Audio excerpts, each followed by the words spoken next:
¿Qué tal? Y muy bienvenidas y bienvenidos. Arrancamos con muchísimo entusiasmo esta inmersión a fondo el día de hoy, jueves 26 de febrero de 2026. Estoy verdaderamente emocionada porque la misión que tenemos en esta sesión es fascinante. Hola, qué gusto estar aquí. Y sí, totalmente. Es un tema súper interesante. Fíjate que vamos a desmitificar algo que nos rodea todo el tiempo. Y para esto nos estamos basando en un documento que es una auténtica joya. El texto llamado M1, Clase 01, Introducción a la Electrónica. Exacto.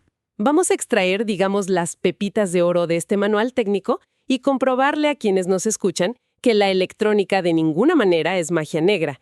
En realidad estamos ante un lenguaje súper lógico y asombrosamente estructurado. Así es. No es solo un instructivo para armar circuitos ahí al azar. Es toda una clase magistral sobre cómo domesticar una fuerza de la naturaleza tremenda, que es la electricidad. Y creo que es el punto de partida perfecto.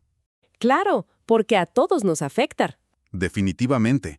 Y por eso establece por qué esto es relevante para cualquier persona curiosa allá afuera. Hoy en día, pues vivimos absolutamente inmersos en tecnología. Pasamos horas frente a pantallas, conectamos cargadores, usamos motores en los electrodomésticos, pero casi nunca nos detenemos a pensar en el tráfico invisible que está ocurriendo adentro de todos esos aparatos. Sí, lo damos totalmente por sentado. Y hacer esta exploración detallada va a cambiar por completo la forma en que la audiencia ve cualquier dispositivo que tenga cerca. Deja de ser una caja sellada que hace cosas por arte de magia y se convierte en un sistema de causas y efectos que, la verdad, podemos entender. A ver, vamos a desempacar todo esto poco a poco. Porque hay una distinción al principio del material que me parece súper clave para arrancar.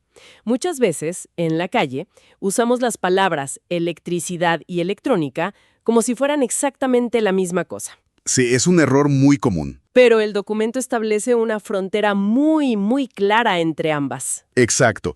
Es una diferencia monumental y de hecho es la base de todo. La electricidad, en su forma más básica, se trata simplemente de generar energía o de transportarla de un lugar a otro. Piensa en las enormes torres de alta tensión en las carreteras o en una presa hidroeléctrica. Ajá, pura fuerza. Su único trabajo es mover fuerza bruta. Pero la electrónica hace algo mucho más sofisticado con esa fuerza. La controla.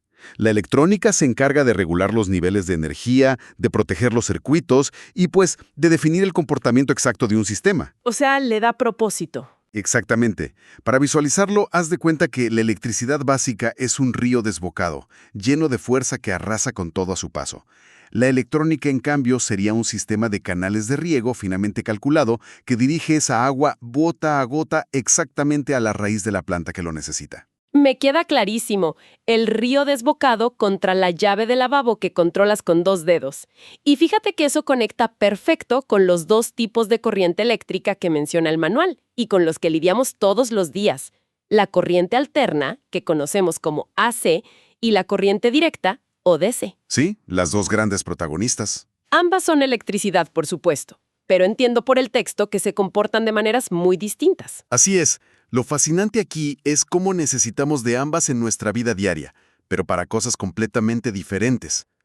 La corriente alterna, la AC, es una energía donde el flujo cambia de dirección constantemente, o sea, va y viene. Como un vaivén. Exacto. Y esa característica hace que sea súper eficiente para viajar largas distancias.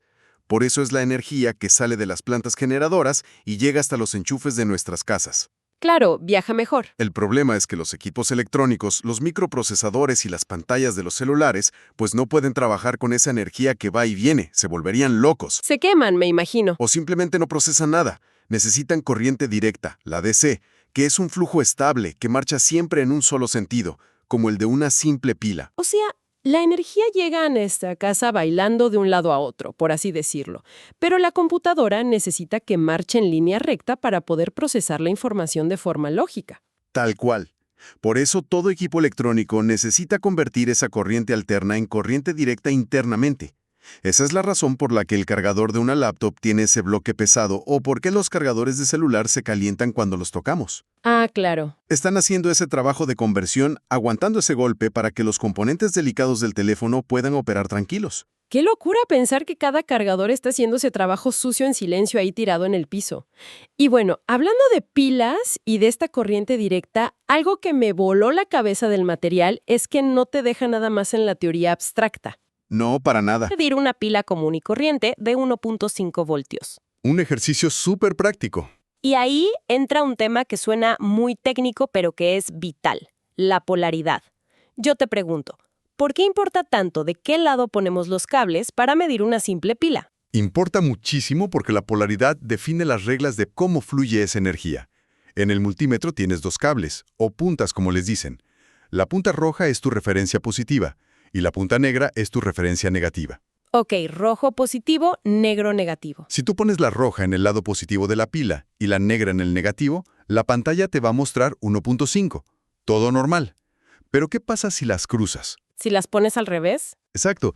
Si pones la roja en el negativo y la negra en el positivo, la magnitud de la energía sigue siendo la misma, claro, pero en la pantalla va a aparecer un signo de menos. Va a decir menos 1.5. Te avisa que vas en sentido contrario, como meterte en sentido contrario en una calle. Exactamente. En un multímetro no pasa absolutamente nada malo, solo te muestra el signo negativo en la pantalla. Pero en la vida real, ya trabajando en la electrónica, el sentido de esa energía es de vida o muerte para el aparato. ¿Tan así? Sí, hay componentes sumamente sensibles. Si les inyectas la energía al revés de su polaridad natural, no solo no funcionan, sino que se queman permanentemente en un microsegundo. Determinar la polaridad es el paso 1 para no destruir el sistema. Conectar algo al revés puede ser un desastre total, queda clarísimo. Ahora, para que toda esta energía empiece a moverse, el manual menciona que la corriente eléctrica es básicamente un movimiento ordenado de electrones. Así es, un flujo. Pero esos electrones ya están ahí, digamos, adentro del cable de cobre, estacionados. ¿Qué es lo que realmente los obliga a despertar y moverse?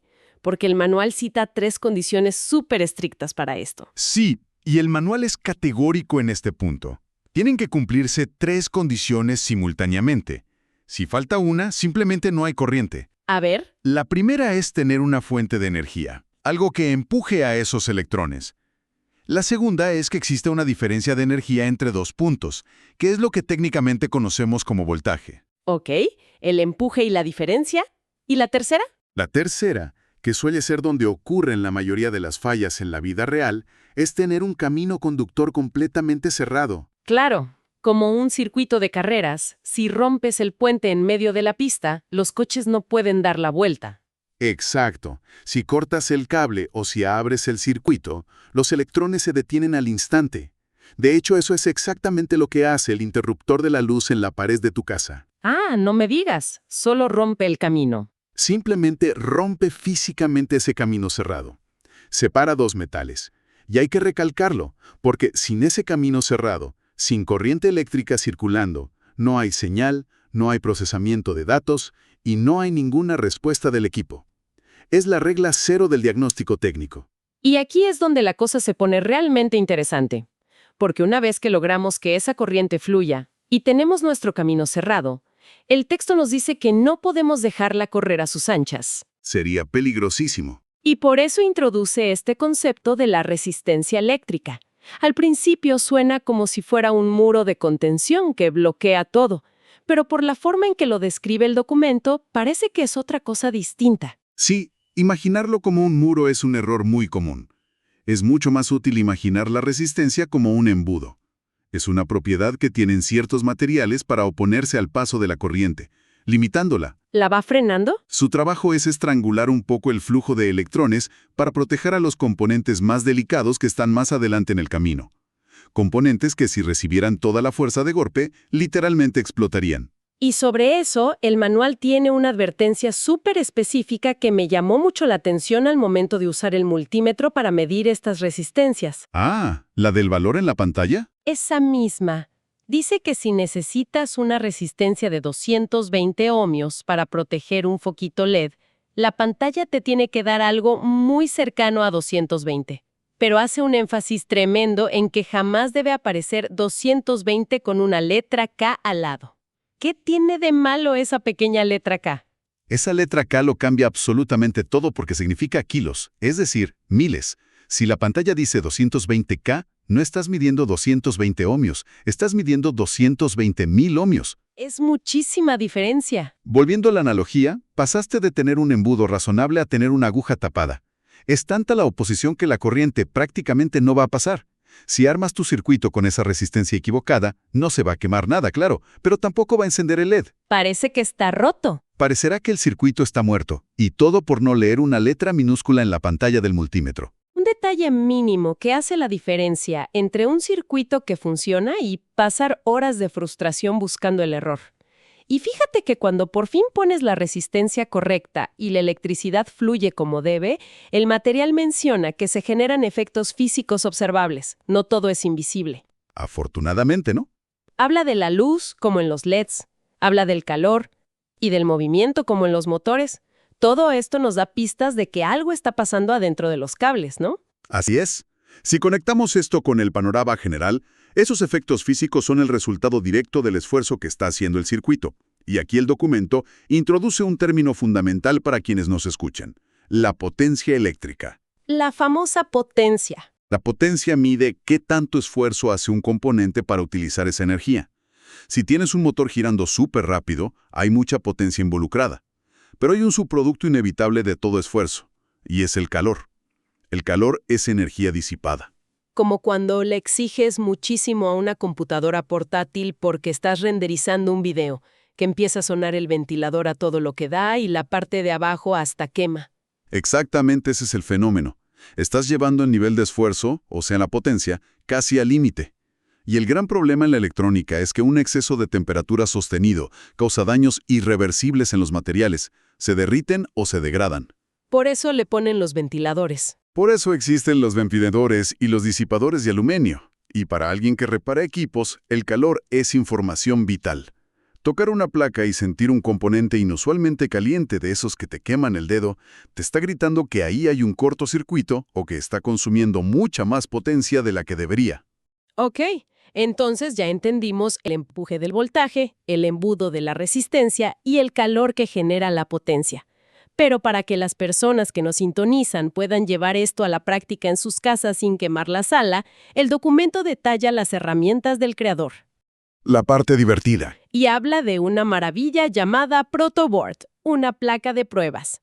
El tema es que describir un protoboard leyendo el texto puede ser muy abstracto. ¿Cómo podemos visualizar esta placa de una manera sencilla? Haz de cuenta que el protoboard es como un edificio de departamentos. Tiene líneas horizontales largas que generalmente vienen marcadas en rojo para el positivo y azul para el negativo. Ajá, rojo y azul. Esas líneas son como la tubería principal de agua que corre por la calle y alimenta todo el edificio. Luego, en el centro de la placa, tienes una división y a los lados un montón de columnas verticales cortitas de 5 huequitos cada una. Esas columnas cortas son como los pasillos de cada piso del edificio. A ver si entiendo la analogía. Si conecto un cablecito en uno de los huequitos de esa columna de 5, automáticamente los otros 4 huequitos de esa misma columna tienen la misma conexión eléctrica. Es decir, todos los vecinos de ese pasillo comparten la energía. ¡qué práctico! Es inteligentísimo. Te permite conectar las patas de diferentes componentes entre sí simplemente metiéndolos en la misma columna, sin necesidad de usar soldadura ni cables extraños. Es brillante. Oye, pero el manual hace una advertencia sobre esa tubería principal, ¿no? Sí, una advertencia clave. A veces, esa tubería principal, la línea roja o azul, viene interrumpida físicamente en el centro de la placa.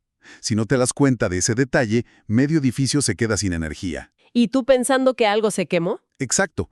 Tienes que poner un pequeño cable, hacer un puente físico ahí en medio, para que la corriente siga fluyendo de extremo a extremo. ¡Qué buena analogía! El edificio de departamentos. Y justo en este edificio es donde el manual nos pide instalar a nuestro primer inquilino en la práctica, que es encender un LED azul, utilizando una fuente de 5 voltios y la famosa resistencia del embudo de 220 ohmios. El circuito clásico para empezar. Y aquí regresamos al coco de muchos, la polaridad. Los LED no vienen con un signo de más o de menos pintado encima. ¿Cómo sabemos de qué lado conectarlo en el protoboard para no quemarlo en el primer intento? El material nos da los trucos de campo. que son buenísimos. Para identificar la polaridad de un LED nuevo, te fijas en sus patas metálicas. La regla de oro es que la pata más larga siempre es el positivo, que se llama ánodo. ¿Larga? Positivo. Y la pata más corta es el negativo, o cátodo. Además, del lado de la pata corta, la base de plástico redonda del LED suele tener un corte planito, como si le hubieran pasado una lija. Se siente al tacto. ¿Y qué pasa si tenemos un LED reciclado al que ya le cortaron las patas y miden exactamente lo mismo? Porque eso es súper común si estás desarmando cosas viejas. Y el manual tiene la respuesta para eso también. Tienes que mirar literalmente las entrañas del componente. Si miras a contraluz adentro del plástico transparente del LED, vas a ver dos piezas metálicas suspendidas. Ajá. La pieza pequeñita es el positivo. Y la pieza más grande, que parece como una banderita o un yunque sobre el que descansa la luz, es el negativo. Conocer esos detalles visuales te salva la vida al armar circuitos rápidos. Esos son los detalles que te sacan de un apuro tremendo. Y fíjate que a partir de ahí, el documento no se detiene. Ya dominaste el LED, pero ahora te empuja a crear complejidad. Sube el nivel. Introduce la idea de construir circuitos en serie y circuitos en paralela usando cables, botones y portapilas. Y me parece fundamental que nos detengamos aquí, porque estos dos conceptos dictan cómo se arma todo en el mundo, desde un juguete hasta la instalación eléctrica de una ciudad entera. Vamos por partes. ¿Qué implica poner componentes en serie? La forma más clara de visualizar un circuito en serie es recordar las series de luces de los árboles de Navidad de hace algunas décadas. En un circuito en serie, todos los componentes están conectados uno tras otro, formando una sola fila india. Uno detrás del otro. Esto significa que la corriente eléctrica tiene un único camino posible. Entra por el primer foco, sale, entra al segundo, sale, y así sucesivamente hasta regresar a la fuente. Y el gran drama de las luces de Navidad era cuando un solo foquito decidía fundirse. Exactamente, se apagaba todo el maldito árbol, porque al fundirse un foco o al desconectar cualquier componente de esa cadena, estás rompiendo ese único camino. Recordemos las tres condiciones del principio. Si el camino conductor no está cerrado, los electrones se detienen. Cero corriente para todos. Es un sistema súper frágil y me imagino que por eso no cablean nuestras casas en serie. Sería un desastre que al apagar la luz de la recámara se te apagara el refrigerador en la cocina. Totalmente impráctico. Y ahí entra al rescate el circuito en paralelo. Justo así. En un circuito en paralelo, la energía no sigue una sola fila, sino que tiene múltiples caminos independientes. Piensa en esa tubería principal de agua del protoboard. Si tú conectas la televisión y el refrigerador directamente a esa línea principal, cada aparato toma la energía que necesita por su propio camino. O sea, no dependen el uno del otro. Exacto. Si apagas la tele, solo estás cerrando la llave de su camino específico. La llave del refrigerador sigue intacta y el circuito general sigue cerrado. Así es como logramos que componentes independientes convivan en un mismo equipo sin estorbarse. Es increíble cómo entender una tira de luces de Navidad te ayuda a entender la red eléctrica de una casa. Todo escala con las mismas reglas lógicas. Y toda esta exploración práctica, todas estas mediciones y construcciones que propone el texto, culminan en un concepto final que el manual llama el criterio técnico. El gran objetivo de la clase. Y hace muchísimo énfasis en que puedes tener el multímetro más caro y preciso del mundo, pero si no sabes qué hacer con el número de la pantalla, pues no sirve de absolutamente nada. Es que esa es la conclusión maestra del documento. Medir por medir es inútil. El verdadero criterio técnico, el momento donde realmente diagnosticas un problema como un profesional, ocurre cuando cruzas tres factores en tu cabeza simultáneamente. A ver, ¿cuáles son? Primero, lo que estás midiendo, es decir, el valor crudo en la pantalla de tu multímetro. Segundo, lo que el circuito está haciendo físicamente en ese momento. Por ejemplo, el LED prende muy bajito, el motor apenas si gira y hace un ruido raro. Lo que puedes ver y escuchar. Exacto. Y tercero, y más importante, lo que el circuito debería estar haciendo en condiciones normales según su diseño original. Claro, porque si no sabes cómo se ve el aparato cuando funciona bien, es imposible darte cuenta de qué está fallando. Exacto. El técnico cruza esos tres datos. Si el voltaje debería ser 5 voltios y el motor debería girar rápido, pero mido 2 voltios en la pantalla y veo el motor lento, ahí hay una falla lógica. No se trata de adivinar qué componente cambiar, se trata de seguir la lógica de la energía. Entonces, ¿qué significa todo esto al final de cuentas para quienes nos acompañan? Si repasamos todo lo que hemos platicado en esta sesión, queda clarísimo que la electrónica es, en su esencia más pura, el arte de la restricción y el control. Sin duda. Ya sea midiendo el voltaje de una pila de 1.5 voltios, con cuidado de la polaridad, eligiendo la resistencia correcta para no reventar un LED en pedazos, o decidiendo si conectamos las cosas en serie o en paralelo en nuestro edificio de departamentos del protobordo. Todo el juego se reduce a gobernar estrictamente el flujo de esos electrones. Así es, gobernarlos. Limitar su fuerza y darles la dirección correcta para que hagan un trabajo útil. Así que la próxima vez que quienes nos escuchan enciendan el celular o vean funcionar una computadora portátil, los invitamos a imaginar ese tráfico microscópico de electrones fluyendo y siendo dirigidos como por una orquesta, todo para que las cosas en la pantalla simplemente funcionen. Y fíjate que esto plantea una pregunta muy importante, una reflexión que surge casi de inmediato al entender cómo opera todo este nivel de control. Te escucho. Si la electrónica, desde su nivel más básico, se basa en limitar, en oponerse y en controlar milimétricamente el flujo de energía mediante resistencias y reglas de polaridad para evitar que el circuito se sobrecaliente o explote, ¿qué nos dice eso sobre los sistemas complejos en los que confiamos nuestra vida diaria? Es verdad. Si en el ejercicio del manual, que es un simple circuito con un foco y una resistencia, un embudo mal calculado puede apagar el sistema por completo, ¿qué está ocurriendo realmente adentro del procesador de un teléfono moderno o en el servidor de un banco, que contienen miles de millones de estos microscópicos puntos de control operando al mismo tiempo? Es una escala incomprensible. Exacto. ¿Es verdaderamente la tecnología actual un triunfo invencible del control humano sobre la naturaleza? ¿O en el fondo es solo un delicadísimo equilibrio que, a cada segundo, está un milímetro a un solo componente fuera de valor, de un colapso en cadena? Creo que es una perspectiva profunda para dejar que la mente trabaje la próxima vez que sientan que un aparato cotidiano se calienta un poquito de más en sus manos. Qué manera de dejarnos pensando. Sin duda nos cambia la perspectiva sobre todo ese mundo invisible y toda esa complejidad que damos por sentada. Les agradecemos muchísimo por habernos acompañado en esta inmersión a fondo. Ha sido un recorrido genial tratando de entender las reglas de este tráfico de electrones. La invitación queda súper abierta para que sigamos cuestionando, observando y aprendiendo sobre cómo funciona realmente todo lo que nos rodea. Nos escuchamos en la próxima exploración.